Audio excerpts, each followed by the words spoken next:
कार्तिक मास की 5 कहानी की एक कहानी। जय श्री कृष्णा, राधे राधे। दोस्तों, आपका दिन शुभ एवं मंगलमय हो। कार्तिक माह में बहुत सी कहानियाँ कही जाती हैं, लेकिन अब जो कहानी बताई जा रही है वह एक ही कहानी कही जाती है। तो दोस्तों, चलिए जानते हैं इस कहानी के बारे में। एक ब्राह्मण और ब्रह्माणी थे। वो 7 कोस दूर गंगा यमुना स्नान करने जाते थे। रोज इतनी दूर आने जाने से ब्रह्माणी थक जाती थी। एक दिन ब्रह्माणी कहती है कि कोई बेटा होता तो बहू आ जाती। घर वापस आने पर खाना बना हुआ तो मिलता, कपड़े धुले मिलते। ब्राह्मण कहता है कि तूने भली बात चलाई, चल मैं तेरे लिए बहू ला ही देता हूँ। ब्राह्मण फिर बोला कि एक पोटली में थोड़ा सा आटा बांध दे, उसमें थोड़ी सी मोहरें असरफी डाल दे। उसने पोटली बांध दी और ब्राह्मण पोटली लेकर चल दिया। चलते चलते कुछ ही दूर पहुंचा तो एक गांव में यमुना के किनारे बहुत सारी सुंदर लड़कियां अपना घर बनाकर खेल रही थीं। उनमें से एक लड़की बोलती है कि मैं तो अपना घर नहीं बिगाड़ूंगी, मुझे तो रहने के लिए ये घर चाहिए। उसकी बात सुन ब्राह्मण के मन में वही लड़की छा गई और वह मन ही मन सोचने लगा कि बहू बनाने के लिए यही लड़की ठीक रहेगी। जब वह लड़की जाने लगी तो ब्राह्मण भी उसके पीछे चला और जब वह लड़की अपने घर पहुंचती है तब बूढ़ा ब्राह्मण बोला, बेटी, कार्तिक का महीना है, मैं किसी के यहाँ खाना नहीं खाता। तुम अपनी माँ से पूछो कि मेरा आटा छान कर 4 रोटी बना देगी क्या। यदि वह मेरा आटा छान कर रोटी बनाएगी तभी मैं खाऊंगा। लड़की अपनी माँ को सारी बात बताती है।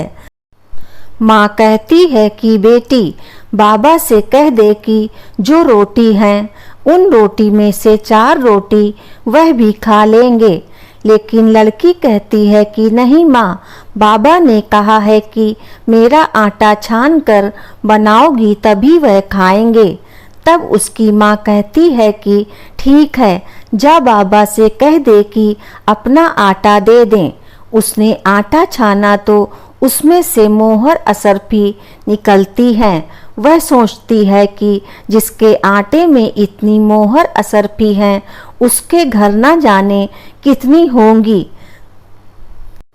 जब ब्राह्मण रोटी खाने बैठा तो लड़की की माँ बोली, बाबा, तुम लड़के की सगाई करने जा रहे हो।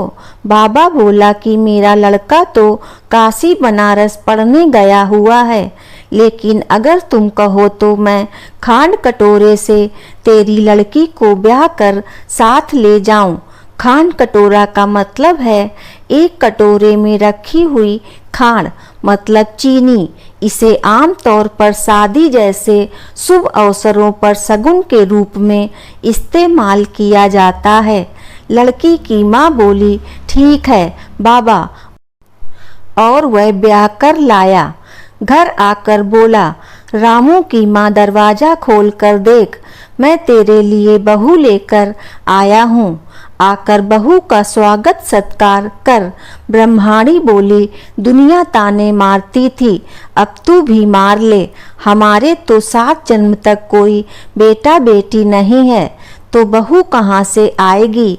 ब्राह्मण बोला, ना, तू दरवाजा तो खोल।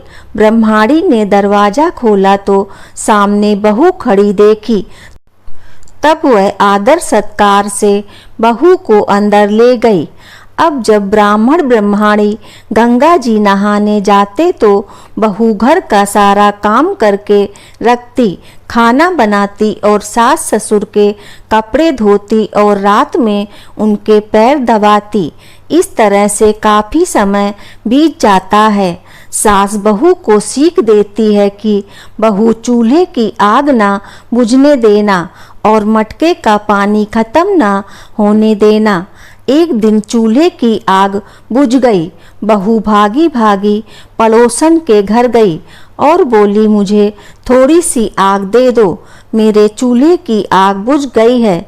मेरे सास ससुर सुबह 4 बजे से बाहर गए हुए हैं और वे थके हारे वापस आएंगे।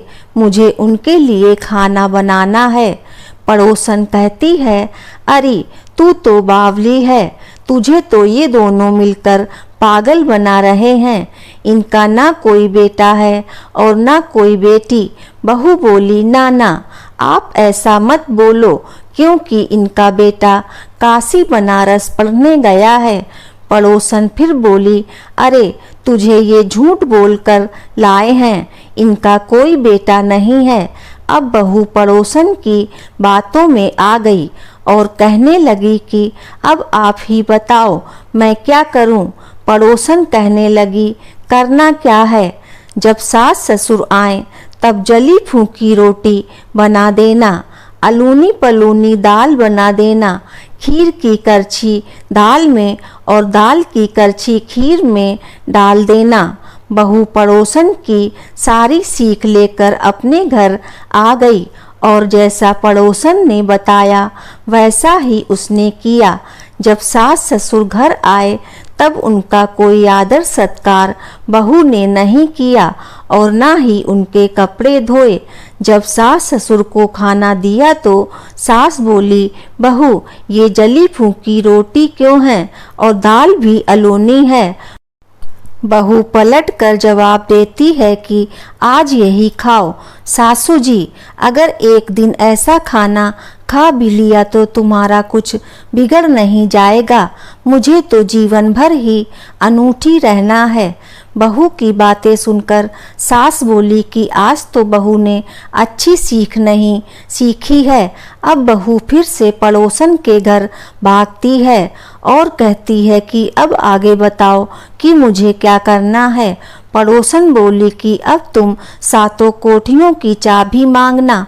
अगले दिन जब सास जाने लगी तो बहू अड़ गई कि मुझे तो सातों कोठियों की चाबी चाहिए। तो ससुर कहने लगा कि दे दो इसे चाबी, आज नहीं तो कल चाबी इसे ही देनी है। हम आज हैं कल नहीं, इसलिए चाबी दे दो। सास ससुर के जाने के बाद बहू ने कोठे खोल कर देखे तो किसी में अन्न भरा है, किसी में धन भरा है, किसी में बर्तन भरे हैं, सभी में अटूट भंडार भरे पड़े हैं। जब बहू ने 7वां कोठा खोला तो उसमें महादेव जी, पार्वती जी, गणेश जी, लक्ष्मी जी, पीपल का पेड़, पथवारी माता, कार्तिक के ठाकुर, राई दामोदर, तुलसी का बिरवा, गंगा यमुना बह रही हैं। 33 कोटि देवी देवता भी विराजमान हैं और वहीं एक लड़का चंदन की चौकी पर बैठा माला जप रहा है। यह सब देख बहू लड़के से कहती है, तू कौन है? लड़का कहता है कि मैं तेरा पति हूँ, दरवाजा बंद कर दे, जब मेरे माँ बाप आएंगे तब खोलना। सारा नजारा देखकर बहू बहुत खुश हुई और नाचने फिरने लगी। 16 श्रृंगार कर सुंदर वस्त्र पहन ओढ़ सास ससुर का इंतजार करने लगी। उनके लिए 36 प्रकार के पकवान बनाकर रखे। सास ससुर जब वापस आए तब उसने उनका बहुत आदर सत्कार किया, उनके कपड़े धोए, उनके पैर दबाए। बहू सास के पैर दबाते हुए कहने लगी कि माँ जी, आप इतनी दूर 12 कोस यात्रा करके गंगा यमुना का स्नान करने जाती हो, थक जाती हो, तो तुम घर में स्नान क्यों नहीं करती हो? बहू की बात सुन सास कहने लगी कि भला गंगा यमुना भी घर में बहा करती हैं क्या? बहू बोली, हाँ माँ जी बहती हैं, चलो मैं आपको दिखाती हूँ। उसने 7वां कोठा खोल कर दिखाया तो उसमें गणेश जी, लक्ष्मी जी, महादेव जी, पार्वती माता, पीपल, पथवारी माता लहरा रही हैं, तुलसी जी लहरा रही हैं, कार्तिक के ठाकुर राई दामोदर गंगा यमुना बह रही हैं। 33 कोटि देवी देवता विराजमान हैं और वहीं तिलक लगाए चंदन की चौकी पर एक लड़का माला जप रहा है। माँ ने कहा कि तू कौन है? लड़का बोला, माँ मैं तेरा बेटा हूँ। बुढ़िया फिर बोली, तू कहाँ से आया है?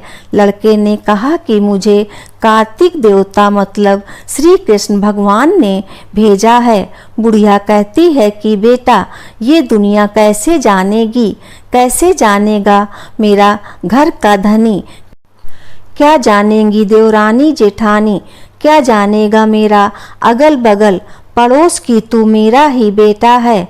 बुढ़िया ने विद्वान पंडितों से सलाह ली तो वह बोले, गंगा जी के इस पार बहू बेटा साथ खड़े हो जाएं और उस पार बुढ़िया खड़ी हो जाए। बुढ़िया ने चमड़ा की अंगिया ब्लाउज पहना हो, छाती में से दूध की धार निकले तो बेटे की दाढ़ी मूछ भीगे, पवन पानी से गठजोड़ा बंधे, तब जाने कि यह बुढ़िया का ही बेटा है।